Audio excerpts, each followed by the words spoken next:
Nobody knew who the cafeteria worker really was until a four-star general arrived, and everyone froze. What happened next will shock you to your core. It was just another ordinary Tuesday morning at Fort Henderson military base. The mess hall buzzed with familiar sounds of clinking trays and muffled conversations. Steam rose from the serving line where a woman in her early 50s stood quietly, methodically ladling portions onto plates with practiced precision. Sarah Mitchell wore the standard hairnet and apron that marked her as just another cafeteria worker. Her graying hair was pulled back in a simple ponytail, and wire-rimmed glasses sat perched on her nose. To the hundreds of soldiers who passed through her line each day, she was invisible, just another face in the background of their military lives. But Sarah Mitchell harbored a secret that would soon turn their entire world upside down.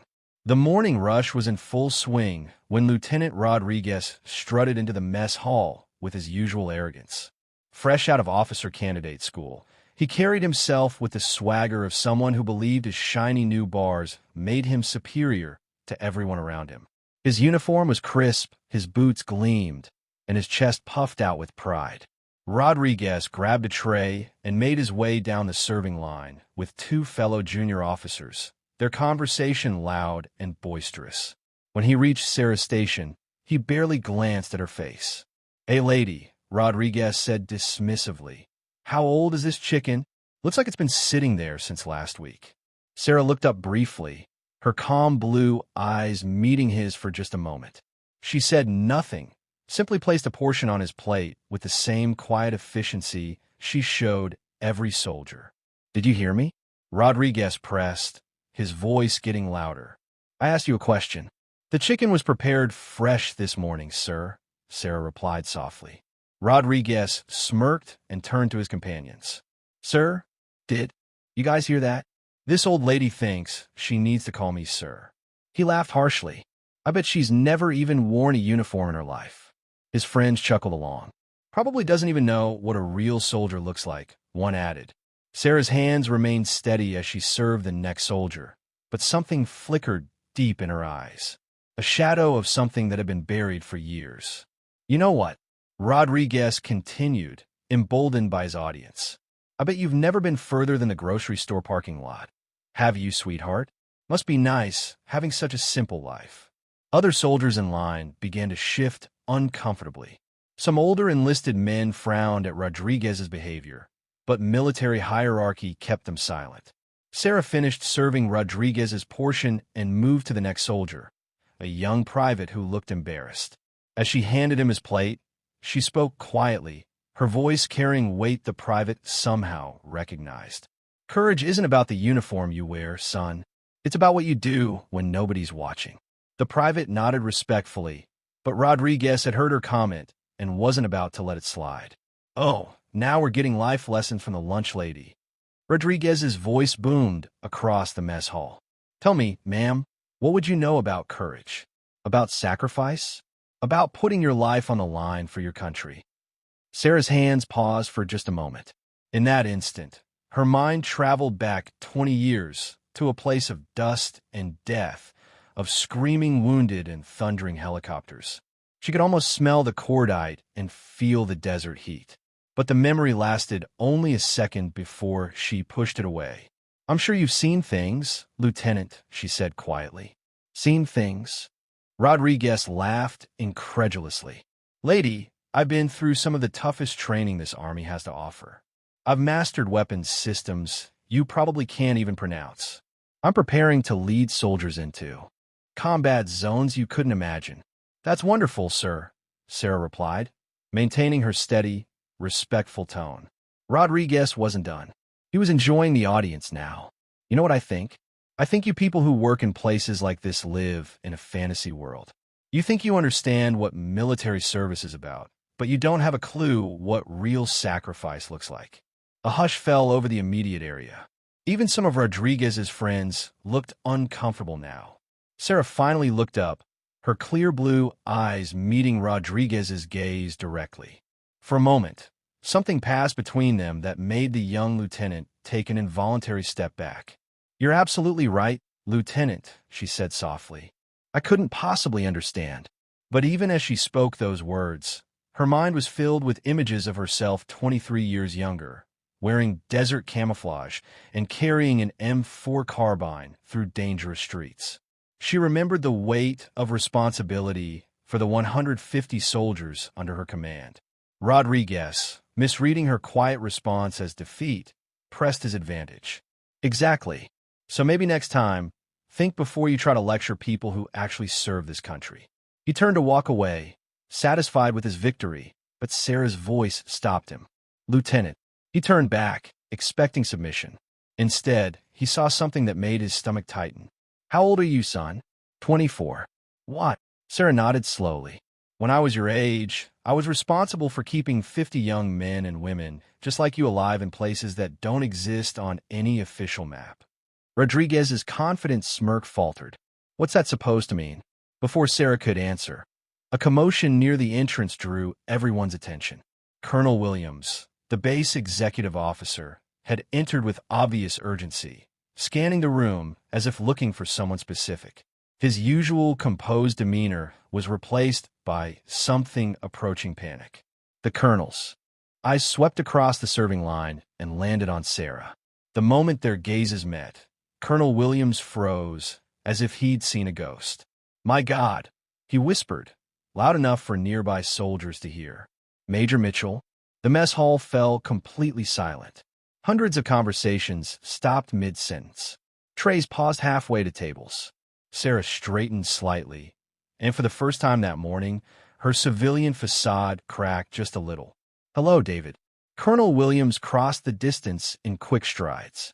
When he reached the serving line, he did something that made every soldier question their understanding of reality.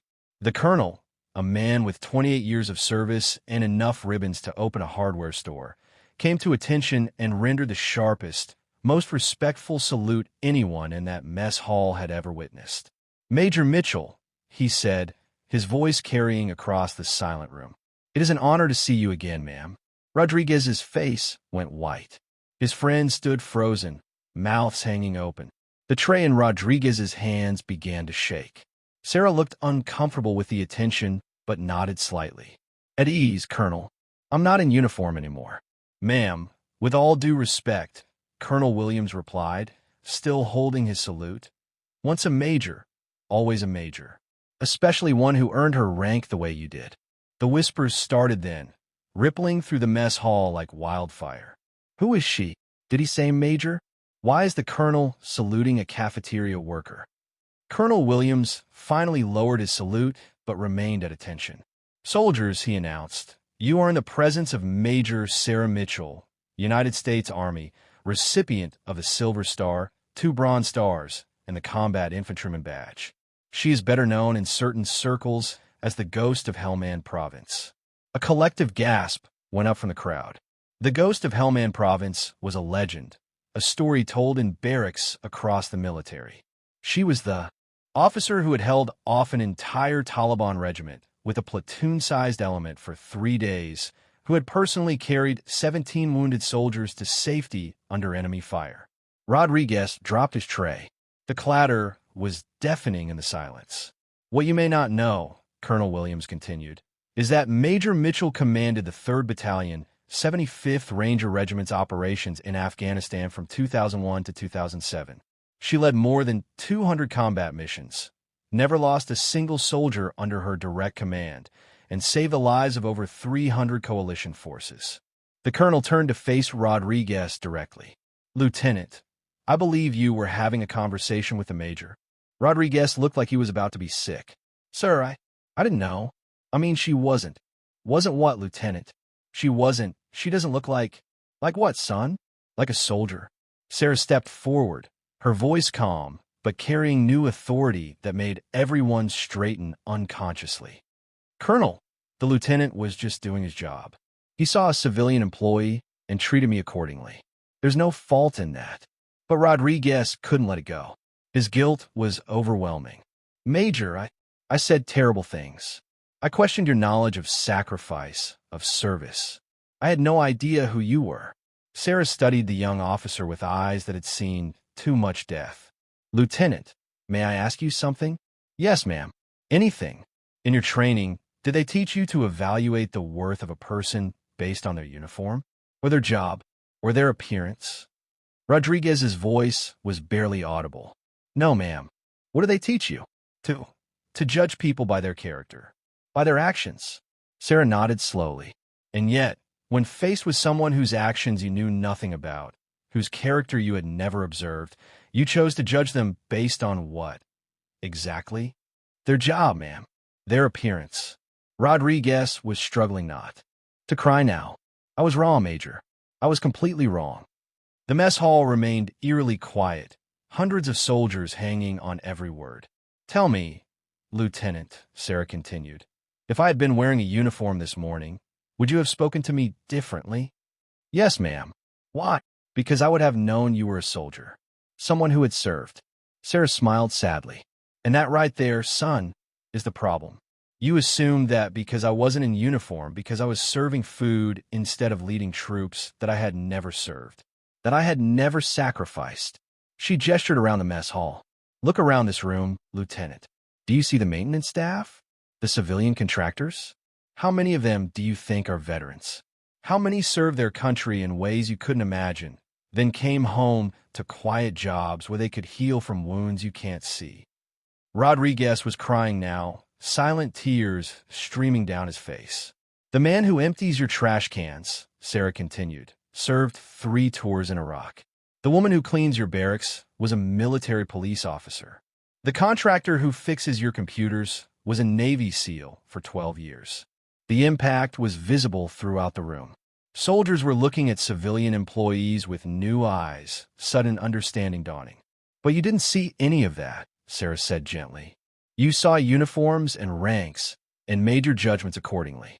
You decided that service could only be measured by what someone was wearing today, not by what they had done yesterday. The conversation was interrupted by another commotion at the entrance. This time, it was even more dramatic. General Peterson himself had entered the mess hall, flanked by his aide and the command sergeant major. The 4-star general was not a man who normally made impromptu visits to the mess hall. When he saw Colonel Williams at attention near the serving line, he strode over with purpose. But when his eyes fell on Sarah, he stopped dead in his tracks. Sarah Mitchell, he said, his voice filled with emotion. My God, it really is you. Sarah looked up, and for the first time that day, a genuine smile crossed her face. Hello, Mike. General Peterson was known for his iron discipline and strategic brilliance. He was not known for shows of emotion, which made what happened next all the more shocking. General Peterson walked directly to Sarah, extended his hand, and when she took it, he covered it with both of his own. His eyes were bright with unshed tears. You saved my son, he said simply. The mess hall, already silent, somehow became even quieter. Second Lieutenant Peterson, Sarah said softly. How is Tommy? He's a captain now, married, 2 kids, living a life he almost didn't get to have. The general's voice was thick with emotion. Because of you. Sarah shook her head. He was a good soldier, Mike. He would have made it out. No, General Peterson said firmly. The medic said he had minutes, maybe less. You carried him half a mile through enemy fire to get him to that helicopter. You gave him CPR while taking incoming rounds. The general composed himself and turned to address the room. This woman, he announced, is the finest soldier I have ever known. She led from the front, never asked her people to do anything she wouldn't do herself, and brought home soldiers who would have died under lesser leadership. He looked directly at Rodriguez. Lieutenant, I understand you had an interaction with Major Mitchell this morning? Rodriguez snapped to attention so fast he nearly fell over. Yes, sir, and I behaved inappropriately, sir. I showed disrespect to a superior officer and a war hero, and there's no excuse for my conduct. General Peterson studied the young man carefully. What did you learn from this experience, Lieutenant? That service takes many forms, sir. That heroism isn't always visible. That I have a lot to learn about leadership and respect. The general nodded slowly. Major Mitchell, would you mind if I shared something with these soldiers? Sarah looked reluctant, but nodded. During the Battle of Shkin Province in 2004, General Peterson began, Major Mitchell's unit was surrounded by approximately 300 enemy fighters. They were outnumbered 6-1, low on ammunition, and cut off from reinforcement. Major Mitchell made a decision that saved not only her own soldiers, but an entire village of civilians trapped in the combat zone. She paused for effect. She split her force, kept the larger element to hold the perimeter and protect the civilians, then took 12 volunteers on what was essentially a suicide mission to break through enemy lines and call in air support. They fought their way through 2 miles of hostile territory and called in the strikes that broke the siege. The general's voice grew stronger. By the time reinforcements arrived, Major Mitchell and her soldiers had held their positions for 18 hours. They had saved 200 civilian lives and prevented the loss of critical intelligence that would have compromised operations across the entire theater. Several soldiers were wiping their eyes now. The citation for her Silver Star reads, in part, Major Mitchell's extraordinary heroism, exceptional leadership, and complete disregard for her own safety in the face of overwhelming odds exemplify the highest traditions of military service. Rodriguez was openly sobbing. But here's what the citation doesn't tell you, General Peterson continued. After the battle, Major Mitchell personally visited every wounded soldier from her unit. She attended every funeral for those who didn't make it home. She wrote letters to their families. She carried that burden without complaint or recognition. Sarah was looking down at her hands, clearly uncomfortable with the praise. And when she came home, the general said softly, when the nightmares became too much, she sought help. She rebuilt her life. And then, because service is in her DNA, she found a new way to serve. She found a way to take care of soldiers again, in a different uniform, in a different role. General Peterson turned to Rodriguez. Lieutenant, do you believe Major Mitchell's service to this country ended when she took off her uniform? Rodriguez struggled to find his voice. No, sir. Absolutely not, sir. Why? Because she's still serving, sir. Every day, she's taking care of soldiers. She's just doing it in a different way. The general nodded approvingly. That's exactly right. Service isn't about the uniform you wear or the rank on your collar. It's about the commitment in your heart. Sarah finally spoke up. General, if I may. Of course, Major. She turned to face Rodriguez. Lieutenant, I want you to understand something. Your service matters. The job you're doing, the commitment you've made, they all matter. Don't let what happened here today make you doubt that. She paused. But I also want you to learn something from this.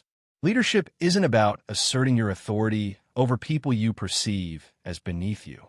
It's about recognizing the value in everyone around you and helping them become better than they thought they could be. Rodriguez stepped forward. Major, how can I make this right? Sarah smiled, and for the first time, it reached her eyes. You can remember this feeling, Lieutenant. You can remember how it felt to misjudge someone based on assumptions rather than facts. And you can make sure you never make someone else feel that way. She looked around the room. All of you can do that. You can look at the people around you, in uniform and out of uniform, and ask yourselves, what don't I know about this person? What experiences have they had that I can learn from? How can I show them the respect they deserve, not because of their rank, but because of their humanity? General Peterson nodded approvingly. Major Mitchell, would you do me the honor of joining me for lunch? I'd like to hear about what you've been doing these past 2 years. I like that, Mike. As the general and the major walked toward a table, conversations slowly began to resume throughout the mess hall. But the atmosphere had changed completely. Soldiers were looking at the civilian employees with new eyes, with new respect. Rodriguez remained standing where he was, still stunned. Colonel Williams approached him. Lieutenant, walk with me. They stepped outside into the bright morning sunshine. For a moment, neither man spoke. Sir, Rodriguez finally said, I don't know how to process what just happened. What do you think you learned? Rodriguez was quiet for a long moment. That I don't know anything, sir. That everything I thought I understood about leadership, about service, about respect, I was wrong about all of it. Colonel Williams nodded. That's a good start. What else? That there are heroes everywhere, and most of them don't look like what I expected heroes to look like. Go on. That the people I've been ignoring, the people I've been looking past because they weren't in uniform. They might have more to teach me than anyone else. The colonel stopped walking and turned to face the young officer. Lieutenant, what happened and there wasn't a punishment? It was a gift. Rodriguez looked confused. You could have gone your entire career without learning this lesson, Colonel Williams explained. You could have made assumptions about people, treated them with disrespect, and never realized what you were doing wrong. Instead, you learned it now, early in your career, in a way that you'll never forget. He placed a hand on Rodriguez's shoulder. The question now is, what are you going to do with this gift? Rodriguez straightened. I'm going to be better, sir. I'm going to treat every person I encounter with the respect they deserve. I'm going to remember that I don't know everyone's story. That's good, Colonel Williams said. But I want you to go further than that. I want you to become the kind of leader who sees the potential in everyone, who recognizes that wisdom comes in many forms, who understands that your job isn't to assert your superiority, it's to help people become better versions of themselves. Rodriguez nodded, his young face serious with new understanding. And Lieutenant, remember that Major Mitchell could have destroyed you in there. She could have humiliated you in front of your peers. Instead, she chose to teach you. She chose to help you grow. That's what real leadership looks like. As they walked back, Rodriguez could see through the windows that the conversation between General Peterson and Major Mitchell was continuing. Other soldiers had approached their table, eager to learn from someone who had served with such distinction. Sir, Rodriguez said quietly, do you think Major Mitchell will ever come back to active duty? Colonel Williams shook his head. I don't think so, Lieutenant. And that's okay. She's serving in a different way now, one that allows her to heal while still contributing. She's teaching the next generation what service really means. He paused, and thanks to what happened today, that lesson is going to spread far beyond this room. Every soldier who witnessed this is going to remember it. They're going to tell others. Major Mitchell's final lesson in leadership is going to impact thousands of soldiers she'll never meet. Rodriguez looked through the window at the woman who had taught him more about leadership in 30 minutes than he had learned in months of training. She was laughing at something General Peterson had said, her eyes bright with joy. She looks different now, he observed. How so? Happier. More alive. Colonel Williams smiled. That's what happens when you're surrounded by people who see you for who you really are, instead of what you appear to be. The two men entered the mess hall and returned to their duties, but the impact of that morning continued to ripple outward. Within hours, the story had spread throughout Fort Henderson. Within days, it had reached other bases. Within weeks, it had become part of training curriculum at leadership schools. In the months that followed, Major Sarah Mitchell found herself busier than ever. Soldiers sought her out for advice, for mentorship, for the wisdom that only comes from years of service in combat zones. She became not just a cafeteria worker, but an unofficial counselor and guide. Lieutenant Rodriguez became one of her most frequent visitors. He would stop by not just for meals, but for conversations about leadership, about service, about responsibility. Under her guidance, he grew from an arrogant young officer into a leader who truly understood what it meant to serve others. Years later, when Rodriguez had become a captain preparing for his own deployment, he stopped by the mess hall one final time. Major Mitchell was there, as always, serving food with the same quiet dignity. Major, he said, I wanted to thank you one more time before I leave. She smiled at him. For what, Captain? For seeing something in me worth saving. For teaching me that leadership isn't about authority, it's about service. For showing me what real courage looks like. Major Mitchell reached across the serving line and shook his hand. You were already a good soldier, Tom. You just needed to learn how to be a good leader. Take care of your soldiers, bring them all home safe, and remember that everyone you encounter has something to teach you. Captain Rodriguez nodded, rendered a sharp salute, and walked away to begin his deployment. Major Mitchell watched him go, proud of the leader he had become, grateful for the opportunity to serve in yet another way. As the sun set over Fort Henderson that evening, Major Sarah Mitchell hung up her apron and walked out of the mess hall. Tomorrow would bring new soldiers, new opportunities to serve, new chances to share the wisdom earned through sacrifice and commitment. And somewhere in the quiet satisfaction of another day's service, The ghost of Hellman Province found the peace that had eluded her for so long, secure in the knowledge that true heroism isn't measured by recognition, but by the lives you touch and the legacy you leave behind.